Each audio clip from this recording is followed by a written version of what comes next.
L'enjeu de la lutte contre la fraude sous toute nature est aujourd'hui basé sur le développement de la vidéosurveillance. En fait, nous entrons dans une société démocratique qui gère la lutte contre la criminalité de toute nature par le biais de la surveillance. Nous disposons de cybersurveillance, de vidéosurveillance, de santé-surveillance. Donc tous les systèmes de surveillance sont mis en place pour lutter contre les dérives, la contrefaçon des médicaments pour la cybersanté délinquante, la contrefaçon des données pour la cybercriminalité sur le net et bien évidemment l'utilisation de la vidéosurveillance qui est une sorte de cybersurveillance puisque toutes les caméras maintenant sont numériques. Le terme cyber est en train de devenir un élément générique de la lutte contre tout type de délinquance. La vidéosurveillance n'étant qu'un des éléments mais va devenir sûrement un des éléments des plus majeurs. En fait, on a deux évolutions sur la vidéosurveillance.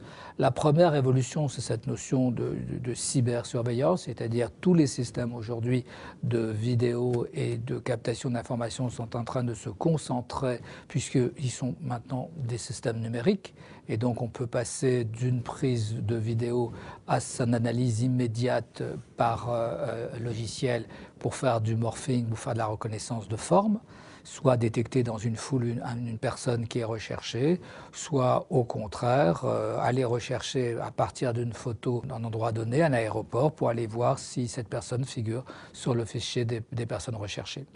Et puis, cette évolution du mot vidéo vers le mot cyber pris au sens large est associée à une deuxième évolution qui est le terme surveillance pour celui de protection.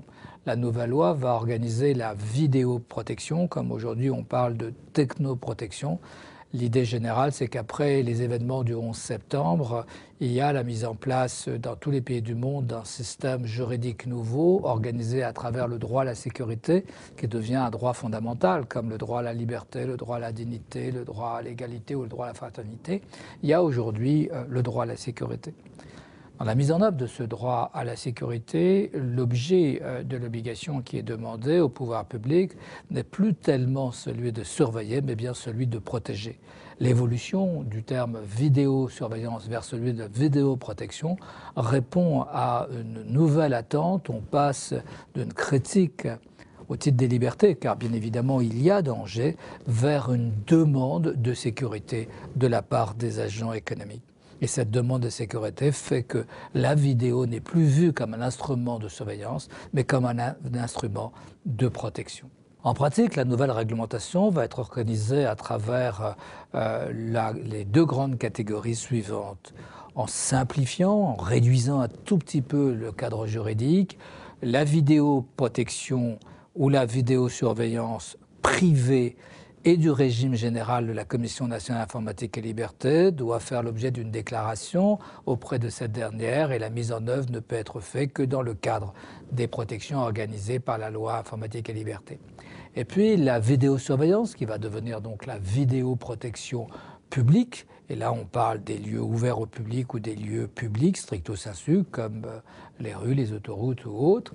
Et dans ce cadre-là, le système est un système par une autre loi qui dépend non plus de la Commission nationale informatique et liberté, mais des préfets et d'une commission consultative qui est la commission de vidéoprotection. Ce système est un peu complexe lorsque on a des environnements comme des hôtels ou des usines qui sont ouverts au public. Mais sous quelques réserves d'adaptation, le système est articulé à travers ces deux notions, ce qui fait qu'aujourd'hui, on essaye de trouver un équilibre démocratique entre la protection des libertés publiques et notamment la vie privée des individus et la protection de leur sécurité avec la mise en œuvre non pas d'un système de surveillance, mais d'un système de protection, c'est-à-dire d'une intervention possible faite très rapidement grâce à cette vidéoprotection.